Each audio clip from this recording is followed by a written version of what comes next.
It's the famous line, truth is one, sages call it by many names. We are back with another reflection on the TDV. Today's reflection, we're going to be hitting up ChatGPT for a random word. This is something we did a few weeks ago, and said, give me a random term or word, term, concept, or word. And it was cool. It gave us toilet paper. Ended up doing a whole episode on that because there is a phrase within Vedanta of open your eyes and the universe teaches you. Vedanta. Another way you could say it is open your eyes and the universe teaches you. If you have no idea what Vedanta is, teaches you the truth. When we open up our eyes, the truth smacks us in the face. Whether we see it or not, whether we take anything away from it, it's like when you lose in a basketball or tennis match, or when you lose building a startup, there's a whole lot of truth that just hits you in your face if we can open our eyes to it. So we're going to do it again. We're going to type in, give me a random word, term, or concept. We're going to see what comes up. All right.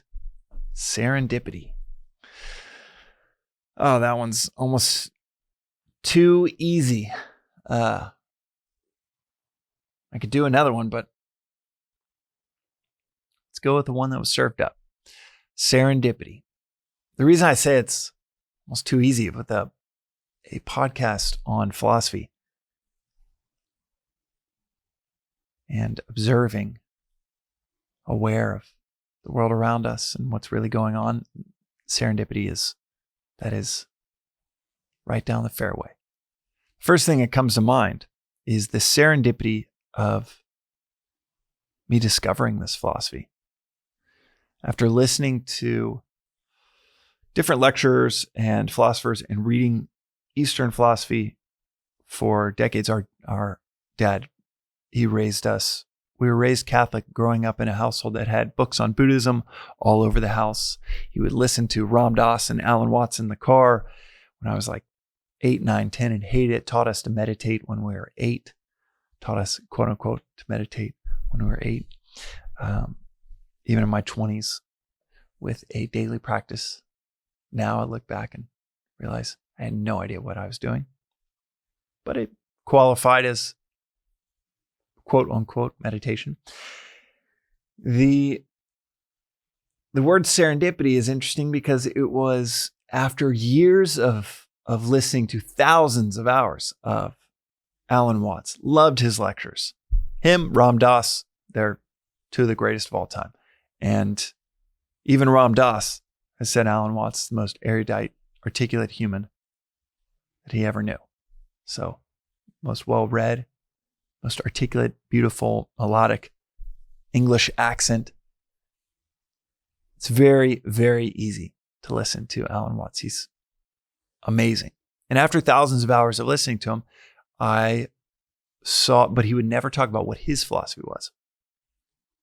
He just saw himself as a philosophical entertainer. And he would never really ascribe his views to a specific school. He would just cover them all, almost like a journalist. Until I clicked on a long lost interview with Alan Watts on YouTube, scrolling through and it was like long lost. And I was like, wow, okay, well, let's see if I've ever heard this one. And no joke, thousands of hours of listening to him. Figured I had listened to everything there was. And then in the episode, he mentioned that at that stage of life, and it happened to be the year that he died, that stage of life, that one of his primary influences, he mentioned 2 primary influences in his life at that stage. Roman Catholicism, which I grew up with and had a good bit of familiarity to, but it was so unexpected to hear that because of he's known as a bridge to the East. Now it makes sense. 10 years after picking up Advaita Vedanta, now it makes sense. But the other thing he mentioned was Advaita Vedanta. He was known more famously for his lectures and writing on Zen So when he said Advaita, Roman Catholicism and Advaita Vedanta, I was like, Advaita what? And then I looked it up and I was like, oh my God, he has been talking about this philosophy the whole time. And I just did not know it was called Advaita Vedanta. Now it's often just chopped down to Vedanta. But the full term for this podcast, for what he was talking about, for his most famous book, The Taboo Against Knowing Who You Are, it's all Advaita Vedanta. Advaita means non-dual. Vedanta means end of knowledge. The non-dual end of knowledge. Quite hell of a name for a philosophy. And in terms of continuous study, going back to the Vedas, the oldest philosophical textbooks in the world, in terms of continuous study, it's the oldest philosophy out there. And when I first heard this from him, I was kind of blown away. Remember researching it after a few days. Just wanted to look into, okay, well, if that was his primary influence, I wanted to familiarize myself with his primary influences. If he was 30 years in, and that's the end of the movie, at least for him at that time in his life, I was interested. So I told myself I want to look into this philosophy and started to hunt and peck around online. And then about 3 weeks later, down in Malibu with my wife, Cheney, at this resort, Calamigos Resort.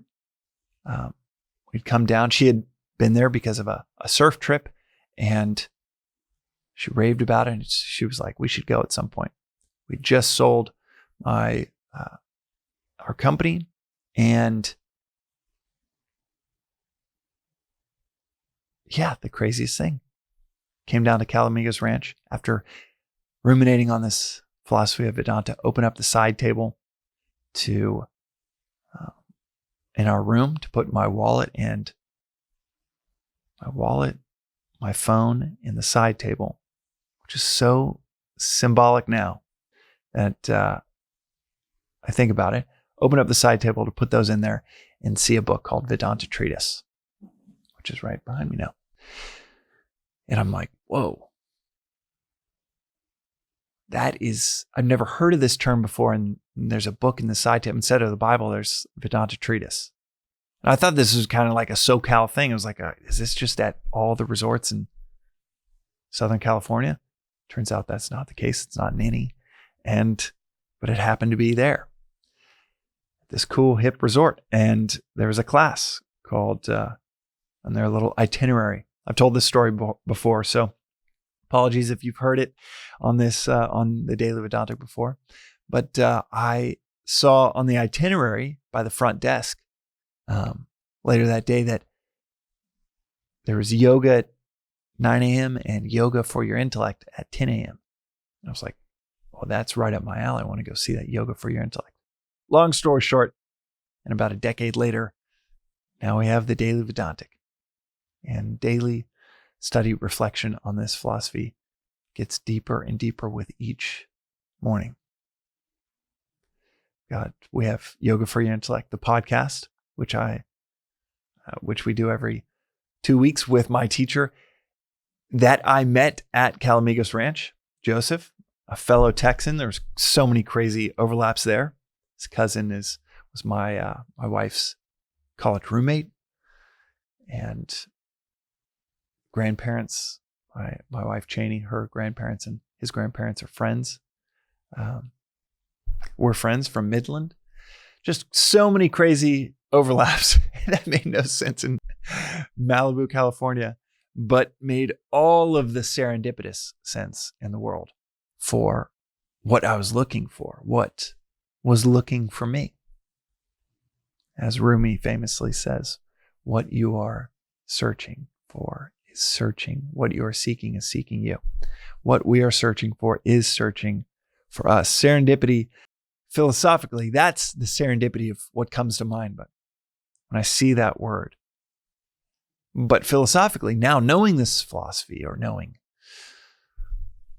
a good dose of it 10 years in, certainly don't know it as the sages and saints know it. But as a philosophical entertainer on YouTube that talks about this philosophy, I'll say that The word serendipity has so much more philosophical meaning now than it ever has. Within this philosophy, the dissection of free will and destiny and predestination is very simple. It's chopped up and succinctly described as we are products of our past and producers of our future. We are products of our past. This very moment that you were listening to these words was predestined. There was no and there is no escaping it. As I say these words, there's no escaping this moment. There are no accidents. There is only a continual unfolding of serendipity, of us being products of all of the decisions that we made leading up to this moment that make this moment, this very moment, inescapable. Discovering that book, you discovering this episode, is inescapable. We could not get out of that destiny if we tried. But I would be remiss if I didn't add the future is still, and in actuality, according to this philosophy, completely up for grabs. It is a blank canvas. Which is how wild is that paradox? That this had to happen, but anything can happen after it. Which is why this succinct phrase is so beautiful and powerful. We are products of our past, but producers of our future. Whatever we do right now can create the future before us, independent of what's happened in the past. Creates the new infinite sets of serendipitous events by the decisions, the clarity in which we act right now. So serendipity, this word coming up. Hearing my daughter's voice, my 4-year-old, say, "Come on, Elle, there are no accidents." I wonder what the serendipity of her saying that is. They're getting on the trampoline outside right now, and she's saying, "Come on, come on." Well, the serendipity there that comes to mind is if you've listened to a few of these episodes and you've found them fascinating or just entertaining, the serendipity of you listening to this one, maybe it's the 3rd, 4th, 15th that you've listened to. But you're still 1 foot in, 1 foot out. You're in eyesight of maybe taking these concepts more sincerely in your life. But you're still a little bit 1 foot in, 1 foot out. Well, there are no accidents. You were meant to listen to this episode. And I'll quote my 4-year-old when I say, "Come on." Maybe now is the time to jump right in. And it's super simple. It's jumping right in just means 10, 15, 20 minutes of silent study and reflection each morning and seeing what happens. Going from maybe hearing it every 3, 4 weeks or every here and there to listening and reflecting daily. And if you've done that for a few weeks or months, then maybe it's time for you to check out Vedanta Treatise, an incredibly simple read. It is not complex. There's nothing woo about it. It is all pure, rational, simple, reasonable language.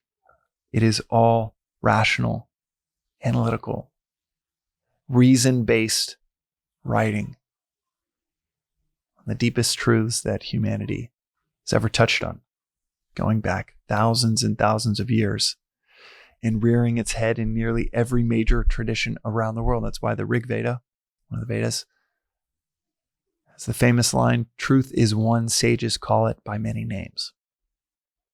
So if you have dabbled with these ideas and concepts for a little while now, maybe now is the time to jump headfirst into taking them a bit more seriously. That's today's reflection on the Daily Vedantic. A serendipitous one for both of us. We'll see you next time.